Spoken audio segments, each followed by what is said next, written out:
छत्तीसगढ़ के पूर्व मुख्यमंत्री भूपेश बघेल के भिलाई आवास पर ईडी टीम की दबिश से हड़कंप मच गया है। रायपुर से लेकर दिल्ली तक में हलचल तेज हो गई। शाम के वक्त जब ईडी की टीम भूपेश बघेल के घर से निकली तो ईडी की टीम के जाने के बाद भूपेश बघेल कार्यकर्ताओं के बीच पहुंचे। कार्यकर्ताओं ने भूपेश बघेल के समर्थन में जमकर नारेबाजी की। बघेल ने कहा कि उनको ट्रैप करने की साजिश की जा रही है। एक षड्यंत्र का हिस्सा जिसमें कांग्रेस के नेताओं को परेशान करना, प्रताड़ित करना, बदनाम करना, उसी कड़ी में आज ये हमारे घर आए। सुबह से आ गए थे, मैं तो सो उठ के पेपर पढ़ रहा था, चाय पी रहा था। बोले हम लोग ईडी वाले हैं। बोले अच्छी बात है भाई, आओ स्वागत है। मैं तो इंतजार कर रहा था 2-3 साल से आप आए। स्वागत है, बैठिए, चाय पीजिए।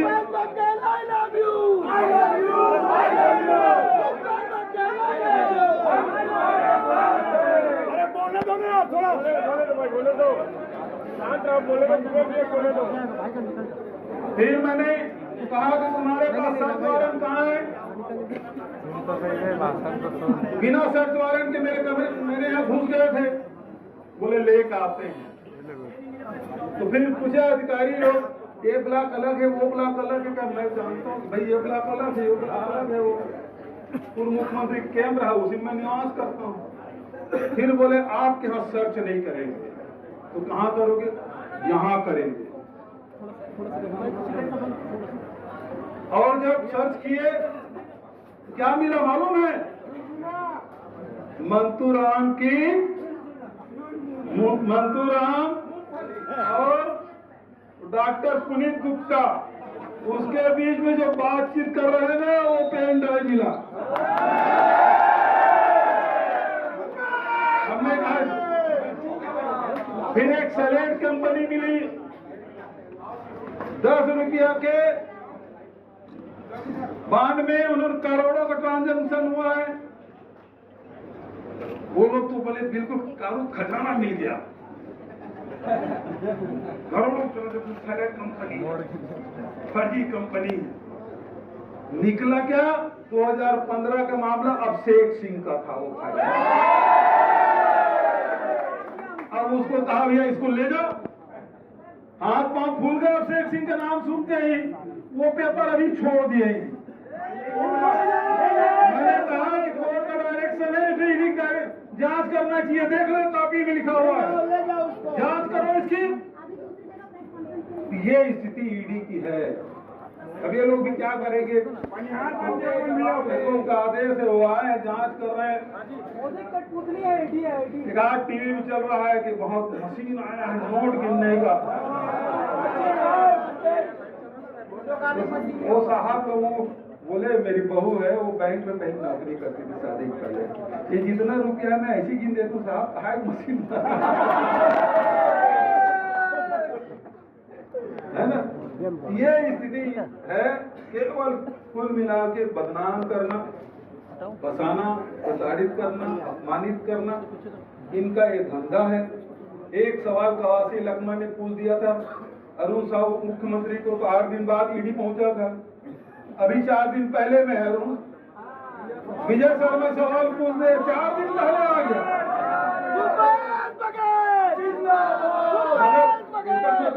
अरुण साहब से ज्यादा विजय शर्मा चलती है।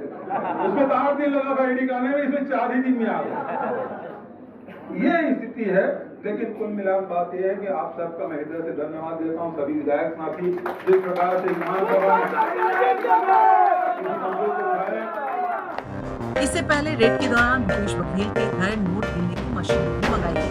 करीब 1 घंटे के बाद नोट गिनने की मशीन को वापस भेज दिया गया। जिस गाड़ी में नोट गिनने की मशीन को वापस भेजा जा रहा था, उस गाड़ी के आगे कांग्रेस कार्यकर्ता लेट गए।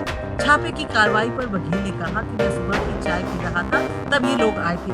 बघेल ने कहा कि मैंने उनसे कहा कि मुझे पता था कि आप लोग आ रहे हैं। देखिए, सबको मालूम है कांग्रेस की जो सरकार थी 5 साल की, उसमें तरह तरह के स्कैम हुए, घोटाले हुए, और उसकी जांच सेंट्रल एजेंसियां कर रही हैं। और कई लोग जेल के अंदर भी हैं, कई लोग जेल जाने की तैयारी में भी हैं। तो आउटसोर्सिंग निमित्त ईडी की जांच हो रही है और इसमें प्रदेश का कोई दखल नहीं है। प्रदेश का जिस तरह से आरोप की दुर्भावनाओं से हो रहा है, ये सेंट्रल एजेंसी जांच कर रही है। इस कार्रवाई को देखने का कोई और दूसरा तरीका नहीं है, सिर्फ यही एक तरीका है देखने का, और इसी तरह से देखना चाहिए कि भारतीय जनता पार्टी किसी तरह से भूपेश बघेल जी को चुप करवाना चाहती है। वो चाहती है कि वो ज़मीन पर ना उतरें, वो किसी तरह की राजनीति गतिविधियों में हिस्सा ना लें। वो जिस तरह से विधानसभा में जिस तरह से सक्रिय हैं, और अभी पंजाब का प्रभारी बनाए जाने के बाद महासचिव बनाया एआईसीसी ने, उसके बाद पंजाब का प्रभारी बनाया, और पंजाब में जिस शानदार तरीके से उनका स्वागत हुआ है, जिस जोरदार तरीके से उनका स्वागत हुआ है, उससे भारतीय जनता पार्टी जो है वो हिल गई है, न केवल अमृतसर में बल्कि चंडीगढ़ में भी। और फिर आपने जो जिक्र किया कि जिस फर्जी मामले में 7 साल पहले उनको अभियुक्त बनाया गया था और अदालत ने वो सब आरोप जो हैं खारिज कर दिए हैं, ये बात इनको ठीक नहीं समझ में आती है कि भूपेश बघेल जी किस तरह बरी हो सकते हैं किसी मामले से। ये बरी नहीं देखना चाहते उनको। कोयला घोटाला हो, शराब घोटाला, अन्य मामले भी हैं, कई मामले जो चल रहे हैं, कवासी लखमा को भी जेल के अंदर डाला गया, ये तमाम मामले हैं, इनको लेकर भी क्या कुछ पूछताछ हो रही है अंदर या कुछ छानबीन चल रही है? ये जानकारी आप मुझे देंगे तो मैं प्रतिक्रिया ठीक तरह से दे पाऊंगा। मुझे तो ये जानकारी अभी नहीं है कि ईडी किस मामले में किस तरह से अंदर है।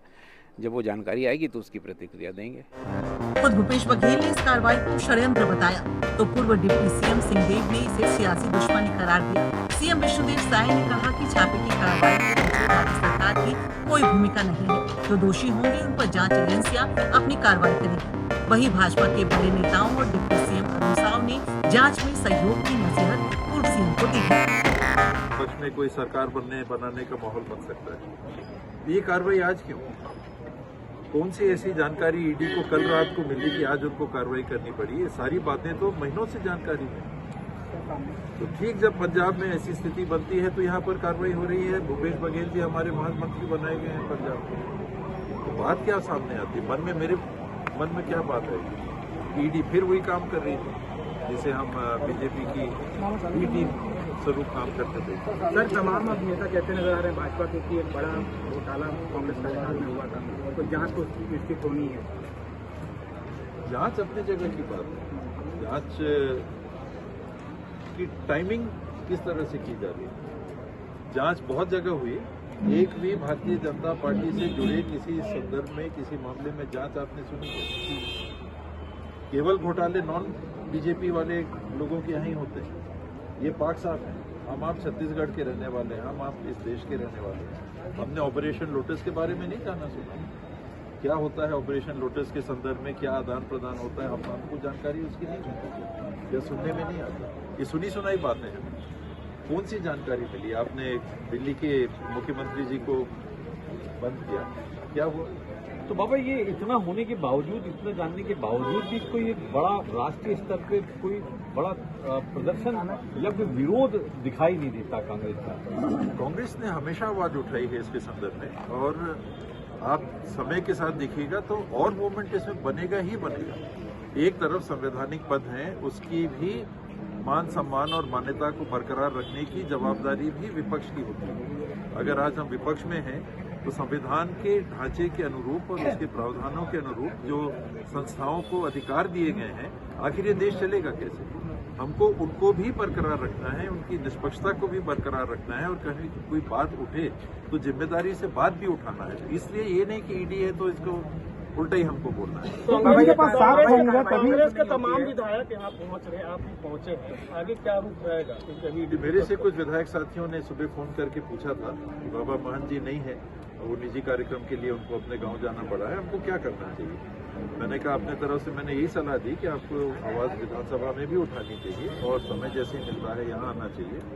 भूपेश बघेल जी के संदर्भ मुझे अभी जानकारी नहीं मिली है। मुझे किसी ने बताया कि रोका गया है, हो सकता है स्वेच्छा से रुके। रोका गया है जब सदन चल रहा है तो ये अवमानना की कार्रवाई होती है। यही सब बातें मुझे नहीं मालूम कि अंदर क्या हुआ है। मुझे भूपेश से मेरी बात नहीं हुई है, लेकिन क्या उनको रोका गया? विधानसभा चल रही है, आप कैसे रोक सकते हैं? वो रुके स्वेच्छा से अपनी एक अलग बात है, पर आपने उनको रोका है क्या? ईडी के पास कुछ साक्ष्य होंगे, जिन लोगों को भी जेल भेजेंगे उनकी जमानत नहीं हो पाती, कुछ तो होगा ईडी के पास भी साक्ष्य। और जिनकी जमानत हो जाती, ये सारे मामले जो आज तक के हुए हैं, जिनकी जमानत हो जाती है और जो उप मुख्यमंत्री बन जाते हैं, जो सांसद बन जाते हैं, जिनको करोड़ों के ठेके मिल जाते हैं, उनका क्या? वहाँ कोई जांच हुई क्या? आज महाराष्ट्र में एक उप मुख्यमंत्री बने हैं, उनके संदर्भ में प्रधानमंत्री जी और गृह मंत्री जी ने 60,000 से 70,000 करोड़ के घोटाले की बात की थी और जांच भी चल रही थी। आज क्या है उस जांच की क्या स्थिति है? आज की कार्रवाई को लेकर अब कांग्रेस का क्या रुख रहेगा? कांग्रेस अपने साथी के साथ है और सदैव है। बाबा, जिस तरह से प्रवासी कल्याण की गिरफ्तार हुई, उसके बाद कांग्रेस भवन में नहीं पहुंची, अब कैसे देखते हैं आप? इसमें जो कानून को जानते हैं और जो हम लोगों को कानून के दृष्टिकोण से जानकारियां देते हैं, वो ये कहते हैं कि सारा मामला निर्भर होता है, जिसे हम कहते हैं प्रोसीड्स ऑफ क्राइम। आप कह रहे हैं कि एक अपराध हुआ है, एक आर्थिक अपराध हुआ है। ये पूरा देश और दुनिया जान रहा है कि उनके मुख्यमंत्री कार्यकाल में अनेक बड़े बड़े घोटाले हुए हैं जिनकी जांच चल रही है। चाहे वो शराब घोटाले का मामला हो, कोयला घोटाले का मामला हो, महादेव ऐप वेटिंग का मामला हो, डीएमएफ घोटाले का मामला हो, ऐसे बड़े बड़े घोटाले के दौरान वो राज्य के मुख्यमंत्री रहे हैं और उनके जो करीबी लोग हैं, कहीं न कहीं उनकी प्रत्यक्ष भूमिका दिखी है और वो गिरफ्तार भी हैं, उनके खिलाफ मामला भी चल रहा है। तो ये कोई राजनीतिक विषय नहीं है और ये ईडी के जांच की कार्यवाही का हिस्सा है। ईडी जांच करने गई है, सच्चाई है, उन्होंने कुछ किया नहीं है, उनकी कोई भूमिका नहीं है, तो किसी को डरने और घबराने की जरूरत नहीं है। और जो कांग्रेस पार्टी का आरोप है वो निराधार और बेबुनियाद है। वास्तविकता ये है कि बड़े बड़े घोटाले हुए हैं और ईडी जब कार्यवाही करती है तो पुख्ता आधारों पर ही करती है।